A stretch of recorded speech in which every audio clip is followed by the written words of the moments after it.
Hello, welcome to another Create a Comic workshop. This is our third drawing workshop and our sixth workshop overall. So this is the companion workshop to the writing Create a Comic workshop that Lucinda from Ballum Library did yesterday. So make sure to check that out. In case you're new here, me and Lucinda are working together to build a comic book and to help you create a comic book as well. Lucinda is doing writing workshops every Saturday at 3 p.m. and I am doing drawing workshops every Sunday at 3 p.m. Like Lucinda has said, neither of us are professional comic book writers, but I love to draw and she loves to write. So we're bringing that together and taking you along on the creative process. And in the meantime, we'd love to see what you're creating out of the comic book workshop, or just if you're enjoying drawing and writing, anything at all, we'd love to see it. So today we're going to work on a little bit of world building. Lucinda went over the sort of writing aspect of that yesterday, and I am going to go over some drawing aspect. Now, in the previous workshops, we drew our protagonist and our antagonist. You can see this one got a little bit of a spill, but that's okay. It's just a study. We'll draw her plenty more times. But world building is a bit different because there's not really one specific thing that you can draw or even write about to completely convey what is the setting, because the world is going to be probably very, very big. I really recommend you watch Lucinda's workshop first because this one will make more sense. But it was also really delightful and soothing. She sat out in her garden, she blew some bubbles and thought about this world that she wants to create for our characters Zafy and Gabriel and others to live in. Now, I'm not so lucky. I don't have a garden, unfortunately, so I'm a bit stuck inside most of the time. But as you can see, I've opened all my windows, all my blinds, so lots of sunshine is coming in. I might open the windows to get some fresh air when I'm not trying to record a video. And sort of use that breeze as inspiration for our flying pirate ship shantytown that is the setting of our comic book, which is so exciting. I'm so excited to draw this. I loved how Lucinda used bubbles to kind of meditate on how to create her world. So I might use that for inspiration because we are on the seaside. I'm wearing my sailor shirt, sort of. And I am going to play some sea shanties. I'm listening to the sea shanties on FreeGal, which is a free source of streaming and downloading music that you can access with your Wandsworth Library card. So there's lots on there. If you're looking for some music to inspire whatever your setting is, maybe you're gonna choose some rock music to listen to, or maybe some classical music, or maybe you're gonna sing to yourself. I'll probably sing along with the sea shanties a little bit. I do love a good sea shanty. So the first thing that I did was create a mood board. Now you can do this with collage, or printing off pictures, but I don't have a printer, so I did mine digitally. So this is my computer screen. And I thought about different things that I might like to use for references, like this is a pirate ship. And then this is like a vintage drawing of an imagined flying hot air balloon pirate ship that I thought was really cool. So that is where I'm going to begin.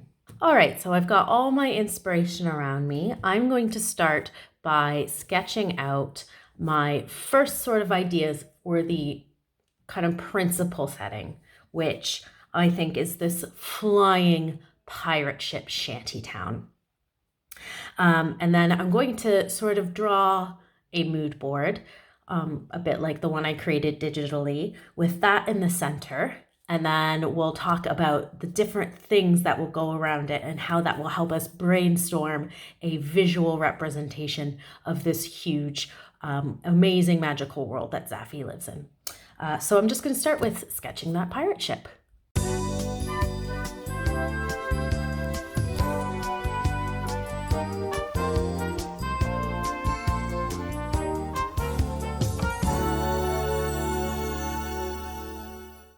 Okay, so I've drawn my flying pirate ship, and as you can see, I've also added some other sketches and some color. And I've chosen some color palettes that I think will be used a lot in my comic book. I started by coloring in the background because the sea and the sky are big parts of Zafy's world. and they are big. So I think that they are going to make up a lot of the color in the comic book panels. And I thought that would be a good place to start. And like the sea and sky here, it's a lot of cool colors, a lot of blues, some purples, a little bit of green. And so because I thought the background is going to be so many cool colors, it might be neat to make the foreground, to make Zaffy's world, which is this kind of cozy, chaotic, ramshackle boat, very warm colors in kind of contrast to this big, cool sea that Zaffy loves, but the boat is also there to sort of control and contain and protect against. So I've chosen my cool colors here, and I've chosen my warm colors here. So you can see I have purples, blues, turquoise, green, and then some sort of gray-y colors as well. And then in the warm side, I have reds, browns, kind of yellowy colors. And then on each side, because these are a lot of sort of not duller colors, but they're not super bright, I have kind of two main bright colors that I think I'll use as pops of color. You can design your palette any way you want. You could do just black and white. You could do all cool. You could do all warm.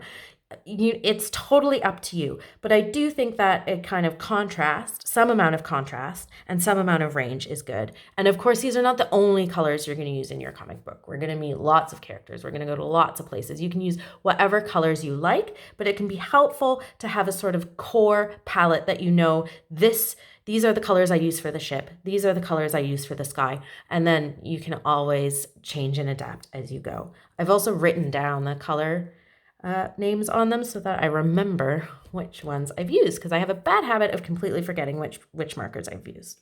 That's a bit about developing color, but fill the rest of your mood board with ideas, different snapshots of the world and what you think they might look like. So you can see I did an example street lamp that I think might exist on Zaffy's boat, because the sea, of course, gets very dark at night, I'm sure. So you need some artificial light.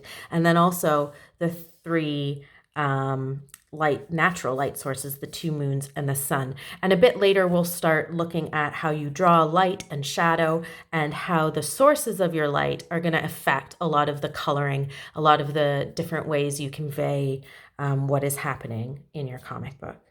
I've also done a close-up of what one of the sheds might look like.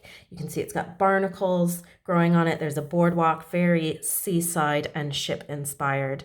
I might draw maybe a slightly fancier looking home. I might start thinking about the different logos that might be on these sails. You can also draw different animals that might be in the world, maybe different food, what kind of clothing do people wear, and start again experimenting with different ways of combining color to convey different things.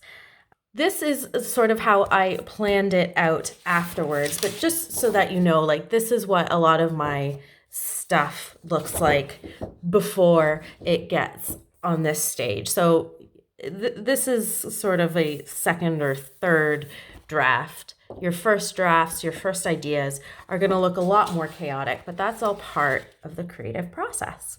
So happy creating. Please share with us what you're working on. I'm going to fill in some of this mood board and I'll share with you as I'm working. And we will see you next week to continue our creative adventure. Saturday at 3 p.m. will be Lucinda's writing workshop, and then I will see you again next Sunday at 3 p.m. Have a great week. Bye-bye.